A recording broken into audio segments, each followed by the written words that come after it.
Salmos 119, versículo de número 71. O salmista ele vai dizer: foi bom ter sido afligido para que eu aprendesse os seus caminhos. Em algumas traduções vai estar estatutos. Nós vemos agora que o salmista ele está dizendo: Deus, foi necessário passar por tudo isso, foi necessário sofrer, foi necessário eu padecer para entender a sua vontade. E é interessante que o salmista ele expressa uma lição de vida, porque talvez você está perdido, porque talvez você está a ponto de desistir, porque talvez você está dizendo: Deus, eu não estou aguentando mais, Deus, eu já estou, desacreditando de tudo, até mesmo do Senhor. Mas eu tenho uma palavra para você e dizer que a esperança ainda ela não morreu, porque Deus ele tem algo especial sobre a sua vida. É interessante que a Bíblia vai dizer no primeiro livro de Samuel que Eucana tinha sua esposa chamada Ana e ela era estéril. Esterilidade na Bíblia significa reprovação soberana, divina. Então o próprio Senhor tinha deixado ela estéril. Então nós vemos um tempo onde o Senhor precisava cumprir algo sobre a vida dela. Mas o tempo, às vezes, ele cria feridas. Sim. Mas as feridas, como Paulo ele dizia, que ele carregava as marcas do Evangelho sobre as suas costas, era um mapa, um direcionamento para as outras pessoas poderem enxergar o caminho aonde devia seguir. E é interessante que a Bíblia vai dizer que a luta diária dela começa dentro de casa, ao ponto que ela fica amargurada de espírito. E a história vai dizer que a opressão estava tão grande dentro de casa que Penina afrontava ela. Para você entender, olha só, a história vai dizer que debaixo da opressão Ana começa a orar. Debaixo da opressão Ana jejua. E agora a Bíblia vai dizer que a opressão estava tão grande que ela sai da sua casa para ir para o tabernáculo. E quando ela chega lá, o sacerdote pensa que ela está embriagada, mas ela disse: não, eu estou amargurada de espírito, eu só vim buscar a Deus. Você está entendendo que para algumas coisas acontecer na sua vida, às vezes é necessário vir uma opressão, às vezes é necessário vir a pressão sobre a sua vida, para que você veja o que Deus ele quer ministrar para você.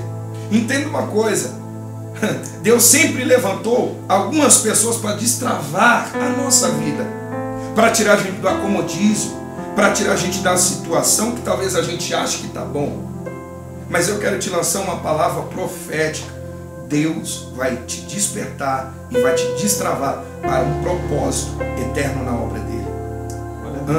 Olha só que interessante. Teve uma certa feita que eu subi ao monte para orar, Cícero. E quando eu subi, estava de frente uma árvore. E eu orava dizendo: Deus, fala comigo. A gente tem esse costume de às vezes dizer: Deus usa alguém, né? Deus manifesta a tua glória. Mas o interessante é que o silêncio de Deus falou comigo. Porque às vezes o silêncio de Deus é uma grande resposta para você. E de repente, Cícero, eu vi uma lagartinha andando no meio da mata. E eu vi ela se rastejando. E eu observei por longo tempo o trajeto que ela levava para subir numa árvore, para procurar um ramo e parar e se fechar no seu casulo. E porém, Deus disse para mim: falei com você. Deus fala em coisas simples e a gente não ouve. Sabe o que aconteceu? Eu fui estudar sobre a largata. E a ciência vai dizer que ela vive os perigos se arrastejando. De alguém pisar, de alguma besta fera a devorar, de algum pássaro a pegar. Mas ela se rasteja durante esse período para subir até uma árvore no seu tempo determinado, para procurar um ramo e viver dentro do seu casulo. Quando ela entra dentro do seu casulo, a palavra casulo ela vem da palavra crisódolis, que significa crise. E Deus veio falando comigo naquele dia que às vezes é necessário a gente viver uma crise. Hoje nós vemos pessoas dizendo: não, nós vivemos em Cristo, não em crise. Espere, para você entender que a Bíblia vai dizer que a maioria do povo hebreu cresceu debaixo de opressão. A história vai dizer que Nabucodonosor, um ímpio, é levantado para oprimir o povo e levar para o cativeiro só para se tornar Deus. Você está entendendo que Deus, ele sabe trabalhar da forma correta, da forma que ele deve se trabalhar. Paulo, ele dizia: poderá acaso o vaso contender com o oleiro? Romanos vai dizer, capítulo 11, do versículo, se não me falha a memória, 35 em diante: quem é o conselheiro do Senhor? Quando Jó indagou a Deus, a Bíblia vai dizer que Deus veio do redemoinho dizendo: Jó, cinge os teus lombos como homem, porque até agora você me perguntou, e agora eu vou te perguntar e você vai me responder. Deus olha para Jó e vai dizer: Jó, onde você estava quando eu criei o universo, estendi o zodíaco e coloquei o Órion lá? Aonde você estava, Jó, quando eu criei a expansão da terra? Aonde você estava quando eu coloquei as cabras sobre os montes? Jó vai olhar para Deus e vai dizer: Deus, eu não posso falar, eu vou colocar só a mão sobre a minha boca. É interessante que nós procuramos a entender o porquê, se na verdade a gente deve entender o para que Deus tudo isso. A crise, ela não veio para deformar você.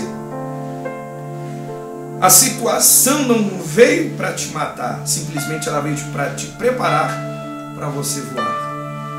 Então a borboleta, ela vive a sua metamorfose lá dentro, Cícero, ela sangra, com certeza. Lá dentro ela vive uma grande metamorfose e a criação de Deus prega para a gente. E talvez a gente não percebe o que Deus está dizendo. Então quero dizer uma palavra de Deus para você. Deus está te preparando para um algo grandioso. Vai sangrar? Vai. Vai chorar? Vai. Vai andar com pessoas que estavam com você e de repente vão virar as costas? Vão. Você vai entregar o seu sentimento para amigos? Vão. Eles vão te trair? Vão. Assim como Judas era um dos 12, mesmo assim entregou Cristo para um propósito, para que ele fosse para a cruz. É necessário a gente passar por tudo isso só para a gente alcançar a cruz. É interessante que eu não adianta eu querer viver o Pentecoste, o avivamento, sem antes passar pela cruz e coroa. Então entenda que tudo isso que você está passando é um aprimoramento de Deus para a sua vida. Eu quero dizer algo para você: não desiste, porque o Senhor tem algo especial para cumprir na sua vida. Eu sei que você está a ponto de desistir, eu sei que você está a ponto de parar, até mesmo ao ponto de querer arrancar a sua vida, ao ponto de fazer alguma besteira dizendo: Deus, eu cansei. Mas hoje Deus, ele está nos usando aqui em conjunto, Cícero, para dizer para esse grande povo que o Senhor tem um grande plano sobre a sua vida e Ele te ama demais. Glória a Deus. Salmo 119, 71. Foi bom ter sido afligido para que eu aprendesse os seus caminhos. Amém. Glória a Deus. Que pensa.